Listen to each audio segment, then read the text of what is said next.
नमस्कार, मैं पीयूष राय राम गुलाम राय YouTube channel पे एक बार फिर से आपका स्वागत करता हूँ।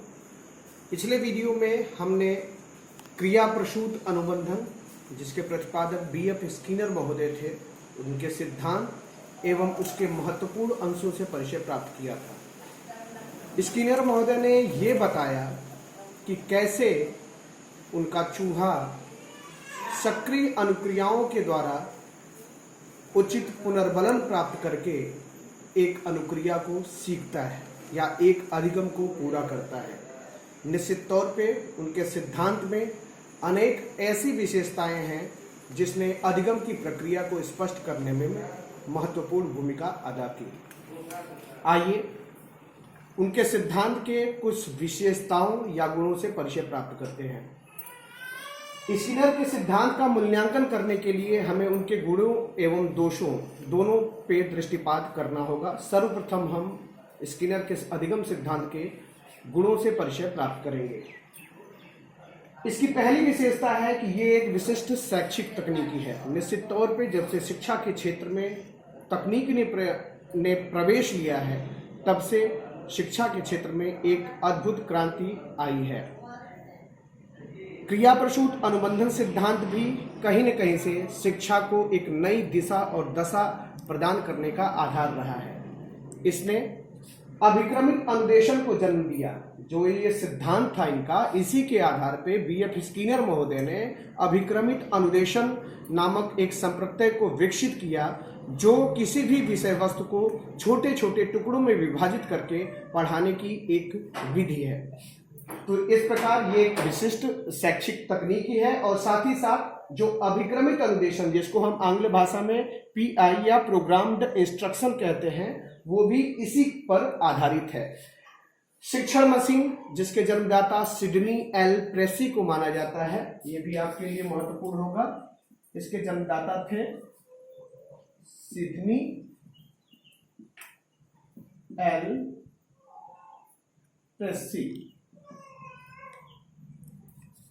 जहां प्रश्नों की एक श्रृंखला होती है और जो अधिगम करता है वो क्रमवार एक एक प्रश्न का उत्तर देता जाता है और प्रश्न के सही या गलत होने का परिणाम उसको तत्काल रूप में प्रदान किया जाता है। तो जो अभिक्रमित अनुदेशन है और शिक्षण मशीन है, इन दोनों का आधार भी क्रिया प्रसूत अनुबंधन ही है।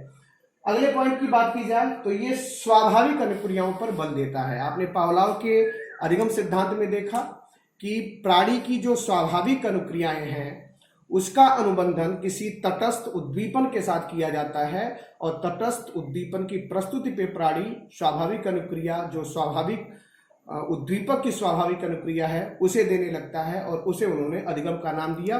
तो वहां पे किसी अस्वाभाविक उद्दीपक के साथ स्वाभाविक अनुक्रिया का अनुबंधन किया जाता है, जबकि इनके सिद्धांत में स्वाभाविक अनुक्रियाओं पर बल दिया जाता है। जो चूहा है वो सक्रिय रूप से अपनी स्वाभाविक अनुक्रियाएं करता है और उन्हीं अनुक्रियाओं के आधार पर उसके अधिगम को दृढ़ किया जाता है। शैक्षिक उद्देश्यों को स्पष्ट परिभाषित करने का संकेत, जी हाँ, जब हम कक्ष में जाते हैं तो निश्चित तौर पे हमारे कुछ शैक्षिक उद्देश्य होते हैं। एक शिक्षक का ये महत्वपूर्ण दायित्व है कि कक्ष में जाने के पूर्व अपने शैक्षिक उद्देश्यों को स्पष्ट रूप से परिभाषित कर ले, जिससे कि शिक्षण के उपरांत वह ये निश्चय कर सके कि उसने जिन लक्ष्यों या जिन उद्देश्यों को निर्धारित किया था, उनकी प्राप्ति किस सीमा तक हुई है, कौन से लक्ष्य प्राप्य है और कौन से अप्राप्य रह गए, जिन्हें उन्हें अगली कक्षा में पूर्ण करना है। बाह्य पुनर्बलन पर अधिक बल। बाह्य पुनर्बलन जैसे कि पुरस्कार, प्रशंसा, साथ ही साथ प्रशंसनीय मुखाभिव्यक्ति यानी हंसमुख चेहरा लेके बच्चों को उनके उत्तरों के लिए सकारात्मक रूप में पुनर्बलित करना एक शिक्षक का दायित्व होता है। यह सिद्धांत इस ओर भी संकेत करता है। आरंभ में सतत एवं बाद में आंशिक पुनर्बलकों का प्रयोग चूहे को सिखाने में भी स्किनर महोदय ने शुरुआत में लीवर के समीप जाने, उसको स्पर्श करने पे भी उसे पुनर्बलन दिया था और बाद में सिर्फ लीवर को ही स्ट्रेट फॉरवर्ड जाके जब चूहा दबाता है तभी उसे पुनर्बलन की प्राप्ति होती है। इसे ध्यान में रखते हुए हमें किसी भी विषय वस्तु को कक्ष में पढ़ाते समय सार्थक उत्तर के नजदीक भी अगर कोई बच्चा पहुंचता है तो उसके लिए भी उसे निरंतर पुनर्बलन देना चाहिए। और कक्षा की समाप्ति तक जब हम अपने पाठ्य को अंतिम अवस्था में ले जाते हैं तो वैसे स्थिति में आंशिक पुनर्बलन यानी सही उत्तर के लिए तुरंत प्रतिपुष्टि प्रदान करना, पुनर्बलन प्रदान करना, सार्थक पुनर्बलन प्रदान करना, ये हमारा दायित्व बनता है। दंड आदि नकारात्मक पुनर्बलकों का निषेध। जब से शिक्षा के क्षेत्र में मनोविज्ञान ने प्रवेश किया है और शिक्षा का केंद्र बालक को माना गया है, तब से दंड आदि जो नकारात्मक पुनर्बलक हैं उनके प्रवेश पे रोक लगाने की एक मुहिम हुई है, जो निश्चित तौर पे मनोवैज्ञानिक रूप में बालक के अधिगम में महत्वपूर्ण भूमिका निभाता है। इसे ध्यान में रखते हुए हमें कक्ष में दंड आदि नकारात्मक पुनर्बलकों से बचना चाहिए। जटिल एवं असामान्य व्यवहार के सुधार हेतु उपयोगी। अनेक प्रतिभाशाली बच्चों के जटिल व्यवहारों तथा असामान्य बच्चों के अधिगम में ये क्रिया प्रसूत अनुबंधन सिद्धांत महत्वपूर्ण भूमिका निभाता है। परिणाम की तत्काल जानकारी होना। जी हाँ, ये अधिगम सिद्धांत अधिगमकर्ता द्वारा दिए गए प्रयासों के परिणाम की तत्काल जानकारी उपलब्ध कराता है, जिससे बच्चा अपनी सफलता एवं असफलता को तात्कालिक रूप से पहचान जाता है, जिससे कि वह अपने लक्ष्य तक और बेहतर तरीके से बढ़ने के लिए तैयार होता है। अधिगम में अभिप्रेरणा की आवश्यकता एवं बल। अधिगम में अभिप्रेरणा की महत्ता को पहचानते हुए स्किनर ने खुद कहा था कि motivation is the super highway of learning, यानी अभिप्रेरणा अधिगम का सर्वोच्च राजमार्ग है। उनके इस कथन को ध्यान में रखते हुए और इस सिद्धांत में जो अभिप्रेरणा है उसकी महत्ता को ध्यान में रखते हुए हमें कक्ष में लगातार बच्चों को अभिप्रेरित करना चाहिए, जिससे कि वे वांछित अधिगम को प्राप्त कर सकें। उद्दीपक पर नियंत्रण कर सही व्यवहार का निर्माण। निश्चित तौर पे इसमें उद्दीपक को नियंत्रित किया गया है। जो अधिगम करता है वो सक्रिय रूप से अपनी अनुक्रियाओं को करता है और जो उद्दीपक है उस पर नियंत्रण स्थापित किया जाता है और उसकी अनुक्रियाओं के आधार पे ही उसको उसके समक्ष पुनर्बलन रूपी उद्दीपक को प्रस्तुत किया जाता है। तो निश्चित तौर पे ये प्रयास भी इस सिद्धांत का एक महत्वपूर्ण भाग है। आप कक्ष में बच्चों को गिनती पढ़ाते हैं, पहाड़ा पढ़ाते हैं, वर्तनी पढ़ाते हैं, वर्तनी या शब्दार्थ का ज्ञान प्रदान करते हैं, तो इन सब के अधिगम का आधार यही क्रिया प्रसूत अनुबंधन है।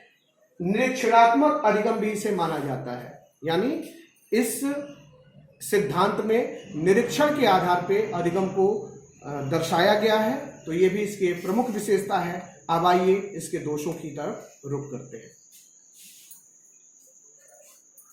हम जानते हैं कि किसी भी सिद्धांत या प्रणाली के कुछ गुण होते हैं तो उसके कुछ दोष भी सामने आते हैं। इसी तरह स्किनर की क्रिया प्रसूत अनुबंधन के भी अनेक मनोवैज्ञानिकों ने कुछ दोषों की ओर भी संकेत किया है। कुछ दोषों की तरफ रुख करेंगे। इस सिद्धांत में दंड की अवहेलना की गई है, यानी जो सकारात्मक पुनर्बलन है उसे ही कक्ष में प्रस्तुत करने की बात की गई है, जबकि सच्चाई ये है कि दंड रूपी पुनर्बलन की अवहेलना पूरी तरह नहीं की जा सकती।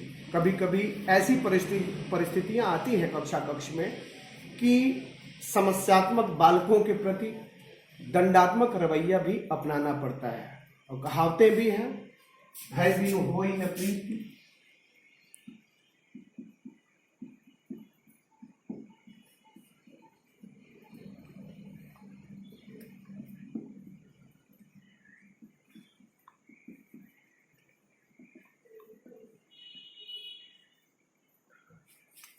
भय बिनु होई न प्रीति, या वैदिककालीन शिक्षा प्रणाली में भी इस तरह की धारणा थी कि डंडा छूटा बालक बिगड़ा।